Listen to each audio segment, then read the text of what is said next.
let me do one thing first. We're doing this Zoom, and we're going to do after the game tomorrow Zoom. The kids get to go home for Christmas. We're trying to mitigate what we can. They've all gotten booster shots. So, and it's just knowing that it's about being a great teammate. Like, there were many of them that didn't want to do it, but they did it for each other. And they did it for their families at home. So we're just going to try to mitigate. Maybe we're going to do this for the next week or two. This week and maybe the following when we get back, unless stuff starts lightening up, and then we'll be fine. And you know how I'd rather be in your company than doing this way. All right, guys, we'll open up for questions. Daryl Bird, you got the first one. Yeah, Cal, you were talking the other day about wanting to be at 75, 80 points a game. When you're going against opponents who want to keep it in the 50s, obviously it seems easier to slow the pace. How does the team that wants to get into the 80s, how do they force that issue even though the other team doesn't want to do it? Well, when I say 75 or 80, it's an efficiency thing. If they're playing a game that makes the game instead of 40 minutes, 32 minutes, all right, let's go 75 and say it's 75% of 75 or 80% of 75. If they're going to shorten the game, I get that. But it's just that if you're a team that's scoring in the 60s, you're going to face somebody who can get 70 even when you play great defense, even when you shorten the game. It's just hard. Now, there are going to be games, we've already had one, where you score 65 points. Well, why did that happen, Daryl? Not a lot of passing. How about we went 2 for 19 from the three-point line? You go 2 for 25 from stuff like that happens. We'd like to take, even with this team, 20 to 22. Sometimes we take a little less because we have driving opportunities, which we'll take. Sometimes you're playing and taking a little bit more. But, we want to be able to play whether we're making threes or not. The problem is if you're not making threes, you better be defending to keep them in the same area as you are. Jerry, we'll go to you, and then John Long after that. John, I wonder, this is the second straight game with a substitute opponent. I'm wondering, with COVID and games being called off and postponed, how confident are you about returning to quote-unquote normal anytime soon? I don't know what you mean by normal, but here's what I would say. I'm worried, just like I was last year, of mitigating and having every opportunity for our team to play basketball games. I have enough friends that if we have games canceled, that we could fill them in with other games and against good opponents. This was such a quick turn. We did start calling teams Saturday night. So we did, after the game, start calling teams. But you just didn't have the time to, get something together. But, there are a lot of teams that want to play us. They want to say, all right, we'll come to you, but next year you got to come to us. And it becomes a home and home. There's a lot of teams. So I think, if we do this right, and I think there's got to be some, if you have 8 scholarship players and a coach, you must play the game. I mean, there's got to be that. It's not going to be perfect. But, I like the fact that we've had our vaccines, 100%. We've had the booster. And what it means to me is that if someone gets it, it's not gonna, I've got people's children under my care. And that's my first thing I worry about. And I did it last year. Last year was about as much mental health to make sure that, we didn't have any issues there either.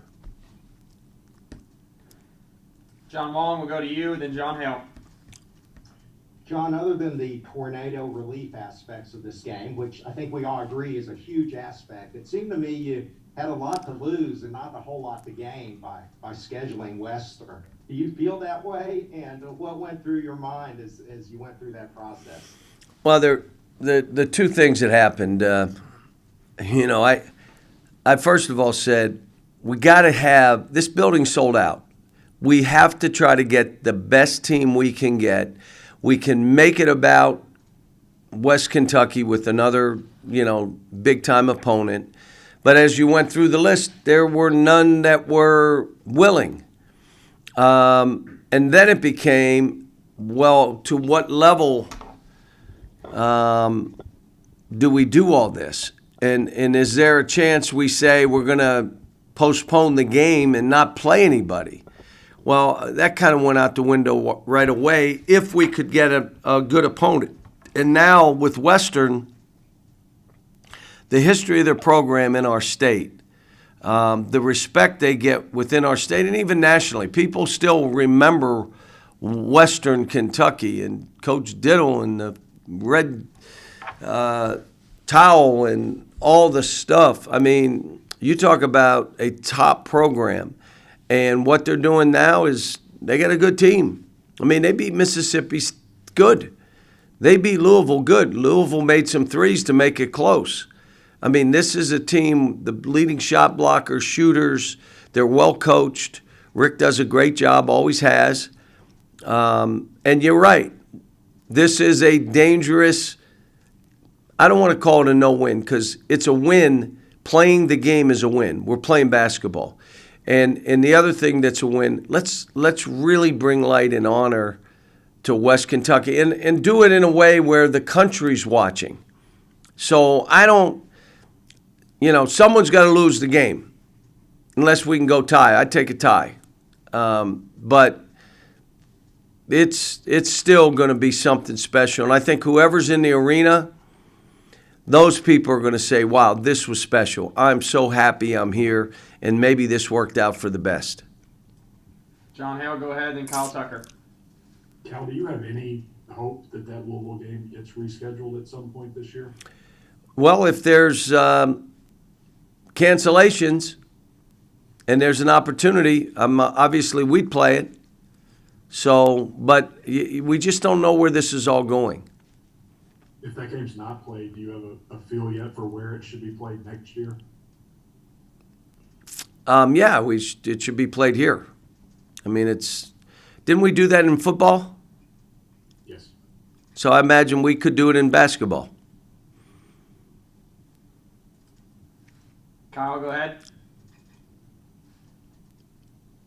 Now, just about scheduling more in the big picture going forward, the scramble of all this seems to have obviously opened up some conversations with a lot of high-level programs.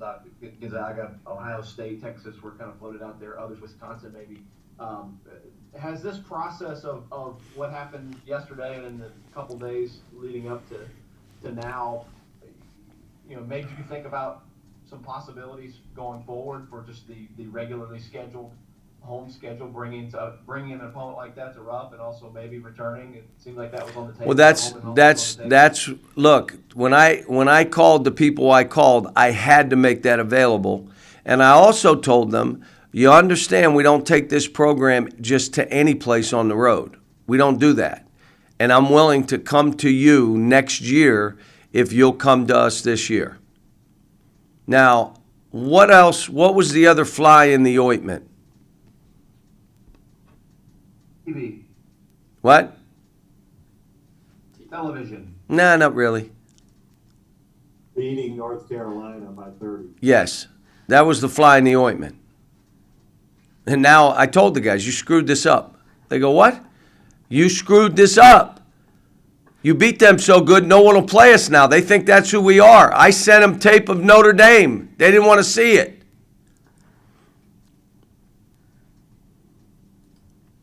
All right, Daryl, we'll go to you and then back to you, Jerry. Yeah, John, on your team, I noticed you guys ranked third in the SEC in free throw percentage, but you're next to last in attempts. Is that an issue that has to be improved? Well, I'm going to tell you, there's two pieces to that. Yes, we do. As you know, we want to make more than the other team shoots. That isn't the case this year. But we're shooting one of the highest percentages of any of my teams. All right, so we've added a shot that I'd never had added before, that floater. And I got every player, including our big guy, shooting it for us, but more for them because it's where the game is going. And so that leads you to stop short of the body contact, which means you're not going to make as many or shoot as many fouls. You're giving up something and gain. The other reason, I'm trying to think, like, do I really mind it? Like, things happen and you have to think them through. If there's not free throws or a lot of them, what happens with that, Daryl? What's the game look like? Looks a lot faster. It's a lot Woo! It doesn't stop. Some of you had no idea what I was talking about, but that's okay. The game doesn't stop, and it keeps going. And so that ain't no bad. So we'll just have to gauge it. I'd like to get more free throws, but I like the high percentage we're shooting. Jerry and then John Clay.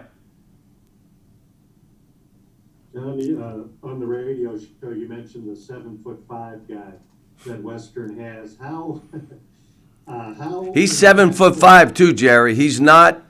We'll say he's 7'5". No, he's 7'5", leading the nation in block shots. So what sort of a presence does he have on the court? What sort of I guess you don't want to give away what kind of alterations that might mean, but how impactful could he be? No, let me tell you, the games I watched, he's like Casper. He's like the ghost that's in there when you start driving. He's in there. And, they have a terrific team. This is going to be a hard game for us to win. I don't care that we're at home. They got a 7'5" guy, and they got two guys that can really shoot the ball, and they got their leading scorer who's an attack dog. And so when you watch them, you're like, wow, they run good stuff. And let me say this. The guy that stirs the drink is their point guard.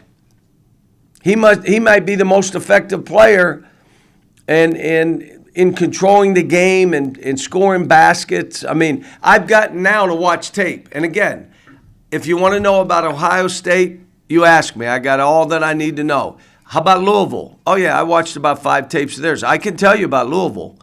I'm just now catching up with Western. But when I'm watching it, I'm like, we're just going to have to play well. You can't come into this game and not play well, or you'll lose. John Clay, go ahead. John Kellen Grady's game on Saturday. You feel like he was more aggressive, or was just getting shots from the floor of the game? How did you think he played? We've been working really hard on all these guards of not catching the ball, dropping it, and then trying to shoot it. That's high school. We've been working on catch. Wherever you catch it, you shoot it from there. If I catch it here, I shoot it from there. I catch it here, it goes from there, I shoot it. So if you watch the tape of his shots, he got them off, which means they're clean shots. Now, you have to practice that way. And we had a couple guys practicing all of our shooting drills like they were playing horse. So now they can't get them off. Now, Kellen, I took him out in one part of that game because he passed up on 2 shots. You're out. You're not playing. Sit down. I need somebody that will get shots up and do it in a confident way. If you're not confident, you sit. Now, so what it says is, why'd he take you out? And you got to respond, because I didn't shoot it. What are you talking about? He took you out. He doesn't take that. He took you out, not that. No, he took me out because I passed on 2 shots. That's why you got subbed? Why wouldn't you shoot the ball? It's not as easy as you think. And so I'm trying to make it so I don't want to hear I come out every time I make a mistake. That's not true. You say it. It's a great line. Man, every time you make. And that's again, around, that's what they'll say. But I had a guy sitting next to me in Vegas that said, do you know how many times you yelled at guys to shoot the ball today? 100. Yeah. Oh, yeah. And they know if they don't, and they walk or charge or step out of bounds in the corner, they're coming out. And then mistake, you're not shooting the ball. There's a reason you're open.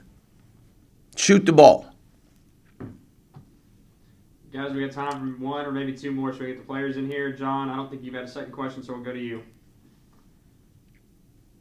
Now, when you watched that North Carolina game back, for those of us who don't understand basketball, how much was North Carolina trying to do the same things Notre Dame did against Xavier, and he countered them, or were they playing him differently than? The biggest thing that happened in the game is we passed the ball, and no one was catching it and holding it. So the ball moved, which meant the court was open for him to do what he does. That was the difference.